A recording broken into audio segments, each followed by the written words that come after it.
Assalamualaikum warahmatullahi wabarakatuh. Halo teman-teman, perkenalkan nama saya Septia Jahri, mahasiswa Fakultas Ekonomi dan Bisnis Prodi Akuntansi Universitas Al-Azhar Indonesia dengan NIM 0312523011. Pada kesempatan kali ini saya akan memaparkan materi mengenai liabilitas. Liabilitas adalah suatu kewajiban yang harus dibayarkan oleh perusahaan kepada pihak yang bersangkutan dengan cara mengeluarkan sejumlah dana atau sumber daya ekonomi perusahaan tersebut. Umumnya, perusahaan akan mengambil liabilitas guna mendukung segala kegiatan operasional yang ada di dalam bisnis. Liabilitas terbagi menjadi dua, yaitu liabilitas lancar dan liabilitas tidak lancar. Teman-teman tahu nggak sih apa perbedaan liabilitas lancar dan tidak lancar? Liabilitas lancar atau current liability adalah utang yang diharapkan perusahaan dapat membayar dalam jangka waktu 1 tahun atau 1 siklus operasional, mana yang lebih lama.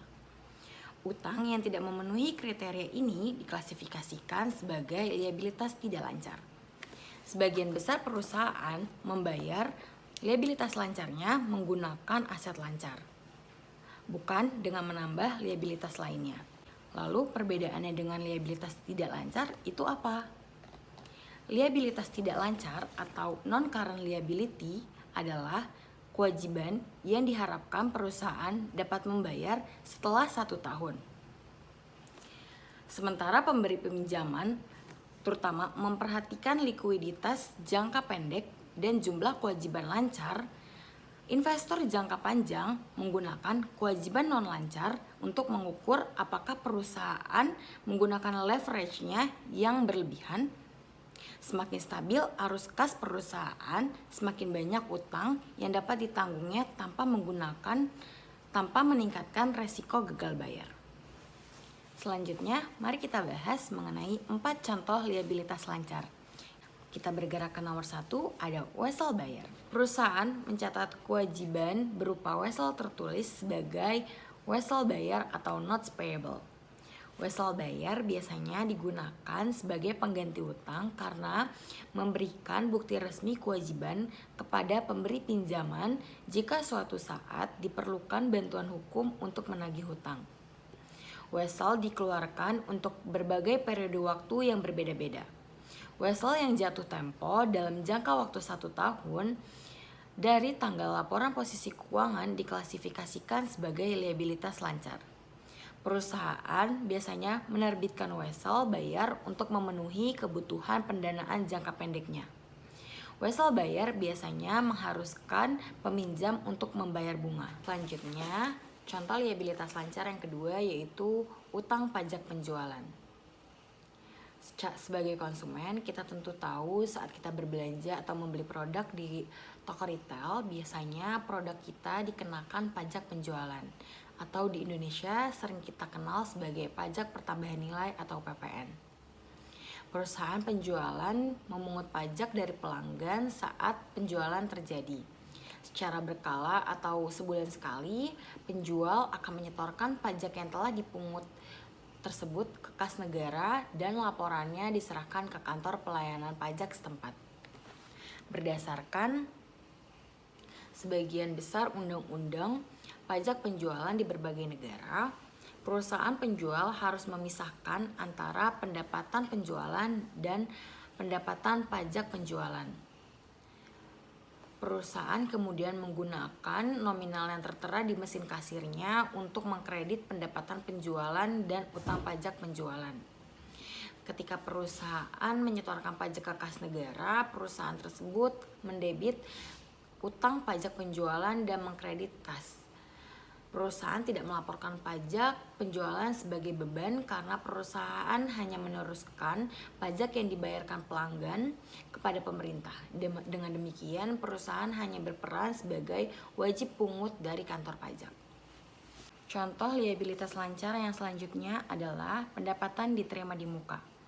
Pendapatan diterima di muka atau unearned revenue adalah pembayaran yang diterima suatu perusahaan sebelum layanan atau produk yang dikaitkan dengan pembayaran tersebut disediakan atau diselesaikan. Sebagai contoh, sebuah perusahaan penerbangan Qatar Airways dari Australia seringkali menerima kas hasil penjualan tiket untuk penerbangan yang belum dilakukan. Atau penerbit majalah seperti Finance Asia dari Hong Kong menerima pembayaran dari pelanggan saat mereka memesan majalah. Lalu bagaimana perusahaan-perusahaan tersebut menghitung pendapatan diterima di muka yang diterima sebelum barang dikirim atau jasa tersedia? Yang pertama, ketika perusahaan menerima uang muka, mereka mendebit kas dan mengkredit akun liabilitas lancar yang menunjukkan adanya sumber pendapatan diterima di muka. Atau biasanya seperti pendapatan tiket diterima di muka atau pendapatan berlangganan diterima di muka. Lalu yang kedua, ketika perusahaan mengakui pendapatan perusahaan tersebut, perusahaan mendebit akun pendapatan diterima di muka dan mengkredit akun pendapatan. Yang terakhir, contoh liabilitas lancar yaitu utang jangka panjang yang telah jatuh tempo. Beberapa perusahaan seringkali memiliki utang jangka panjang yang telah jatuh tempo pada tahun berjalan. Jumlah tersebut dianggap sebagai liabilitas lancar.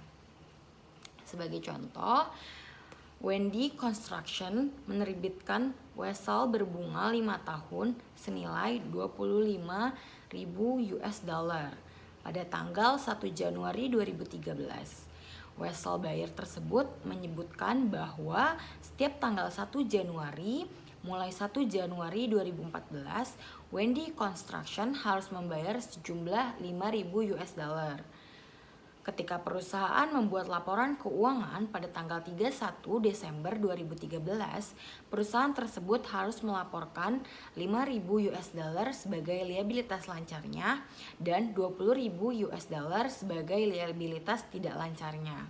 Selanjutnya kita akan membahas mengenai contoh liabilitas tidak lancar. Kewajiban ini sering berupa obligasi atau wesel jangka panjang.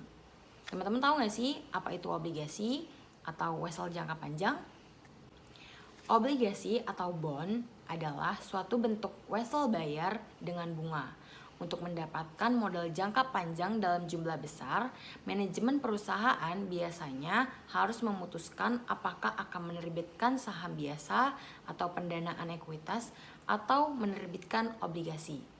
Obligasi menawarkan 3 keuntungan atas saham biasa, yaitu yang pertama, tidak memengaruhi pengendalian pemegang saham. Yang kedua, menyebabkan penghematan pajak. Yang ketiga, potensi laba per saham yang mungkin lebih tinggi. Lalu bagaimana prosedur penerbitan obligasi? Undang-undang menjamin hak perusahaan untuk menerbitkan obligasi. Dalam hal ini, baik dewan direksi maupun pemegang saham biasanya wajib menyetujui penerbitan obligasi perusahaan. Dalam mengesahkan penerbitan obligasi tersebut, dewan direksi harus menetapkan jumlah obligasi yang akan diotorisasikan, jumlah nominal, dan tingkat suku bunga kontrak. Lalu bagaimana perdagangan obligasi? Pemegang obligasi memiliki kesempatan untuk mengkonversikan kepemilikan obligasinya menjadi uang tunai setiap saat dengan cara menjual obligasi pada harga pasar saat ini di Bursa Efek Nasional. Perusahaan hanya mencatat ayat jurnal ketika penerbitan dan pembelian kembali obligasi atau ketika pemegang obligasi menukar obligasi konversinya menjadi saham biasa. Selanjutnya, cara menentukan harga pasar obligasi. Istilah nilai waktu atas uang digunakan untuk menunjukkan hubungan antara waktu dan uang. Jumlah yang harus diinvestasikan hari ini pada tingkat bunga tertentu selama jangka waktu yang ditentukan disebut nilai sekarang. Nilai sekarang dari obligasi adalah nilai di mana obligasi tersebut harus dijual di pasar. Contoh liabilitas lancar selanjutnya adalah wesel bayar jangka panjang. Penggunaan wesel bayar dalam pendanaan utang jangka panjang sangat umum terjadi. Wesel bayar jangka panjang atau long term notes payable serupa dengan wesel bayar jangka pendek berbunga, kecuali pada jangka waktu wesel bayar jangka panjang yang bisa melebihi 1 tahun. Pada saat tingkat suku bunga tidak stabil, kreditur mungkin akan menyetarakan suku bunga wesel jangka panjangnya pada tingkat suku bunga pasar agar pinjamannya dapat bersaing.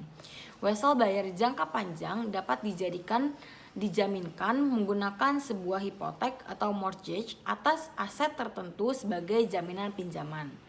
Banyak orang juga memanfaatkan wesel bayar hipotek atau mortgage notes payable untuk membeli rumah, serta perusahaan-perusahaan kecil dan beberapa perusahaan besar menggunakannya untuk mengakuisisi aset pabrik. Sekian materi yang dapat saya paparkan mengenai liabilitas, kurang lebihnya mohon dimaafkan. Wassalamualaikum warahmatullahi wabarakatuh.